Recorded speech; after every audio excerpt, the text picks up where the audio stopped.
Wow.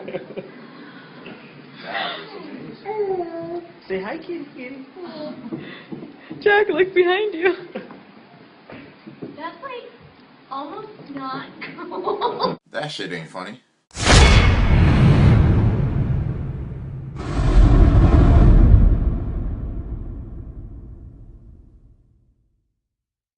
On YouTube, I'm Joaquin A. Thomas, and welcome back to Mindset, my vlog where I share my views of the world and talk about the stupid people that live in it. 3 stories for y'all, but first let me talk about that clip I just showed y'all just a couple minutes ago. What the fuck is wrong with you people?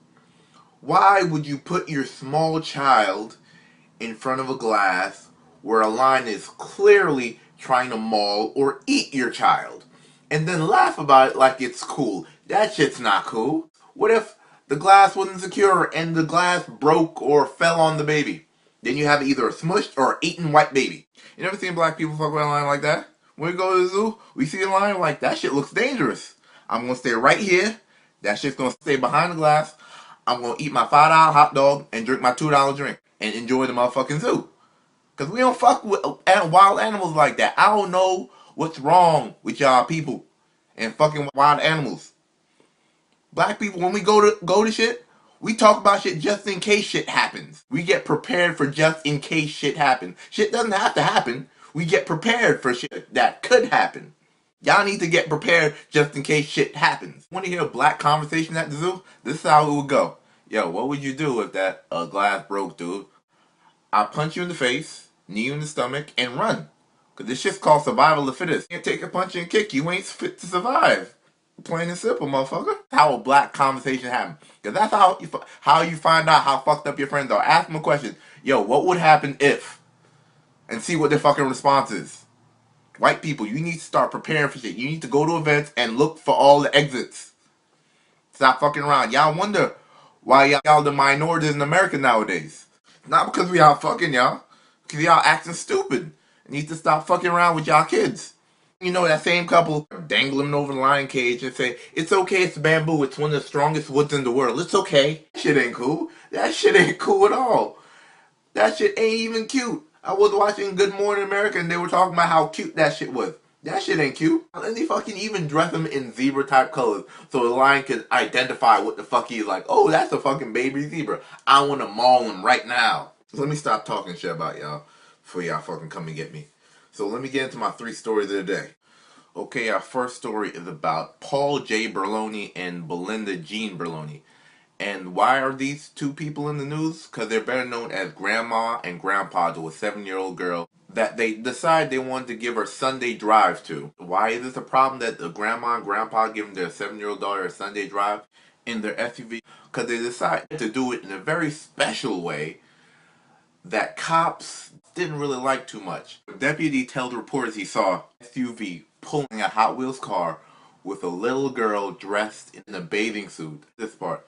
The toy car was actually tied to the hitch of the SUV with 2 dog leashes. So the SUV really, they didn't even use rope. They used 2 dog leashes to tie to the toy car and the SUV. Fuck, they couldn't find rope? At least be a little safe? But that's not the worst part. Decided to pull this dude over. Come to find out, old grandpa has a revoked license and he was drunk. And that his license was revoked for DUI. Grandma was drunk too, and she admitted to the cop. I know it's dangerous. We've been dragging her around all day, but we've been having so much fun. Or Grandma called it fun. But to make a long story short, they get arrested, up on charge for child endangerment. The father actually shows up and picks up his daughter and fucking takes her home and makes her. She never sees Grandpa and Grandma again. I mean, people need to take care of their kids. The kids are our future. We shouldn't be dragging their asses around in their Hot Wheels car in the back of our van. Shit ain't cool. Let's move on to one. Okay, our next story takes place in a small village called Pewaukee about a 31-year-old named Thomas Burrenman. Apparently, Thomas gets hit by a train and doesn't even know it. Apparently, Thomas passes out on a train track. Train comes and the conductor sees him. And the conductor's going 48 miles per hour in the train. And he has to slow it down 3/10 of the speed. So the train hits him. Conductor and engineer jump out to look for him. Dude's nowhere to be seen.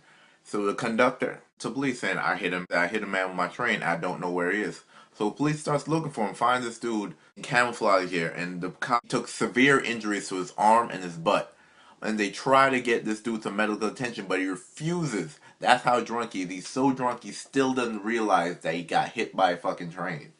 He refuses medical attention. Eventually, they get him down there. They get him to a hospital and they fix him up. But when I heard that story, I was like, "Yo, that's crazy, son." I knew alcohol could numb the body to a point where you don't feel cold or hot, so forth like that. But I never knew it was something like a train hitting you. That's the main reason why you don't fight drunk people, because you can knock them down, but they won't stay down. It's just like punching a wall. Just you'll leave a dent, but it's still there. But I had to tell that story because I felt like that was a crazy what the fuck story. But let's move on to our last story. Our last story is about a French inventor named Philippe Starck, who invents a spray that you spray in your mouth that can get you drunk in seconds. Felipe, he says just one spray get you drunk really quickly, but also sober you up very quickly. And it's for people that enjoy being drunk, but want to sober up as quick as possible. So, you're on your lunch break, quick spray. Okay, back to lunch. I can see, I can see this being massively abused in America very easily. But that's my last story today. Couple of drunk stories. The very last story about how to get drunk very quickly through a small aerosol can spray that a French guy is developing. So I can't wait till that hits America and fucks us up. So you can hit me up, Google Plus, Facebook, Twitter. I'll leave all my stories that I've told you down below so you can check them out for yourself. Until next time, I'm Joaquin A. Thomas. This was Mindset. Peace.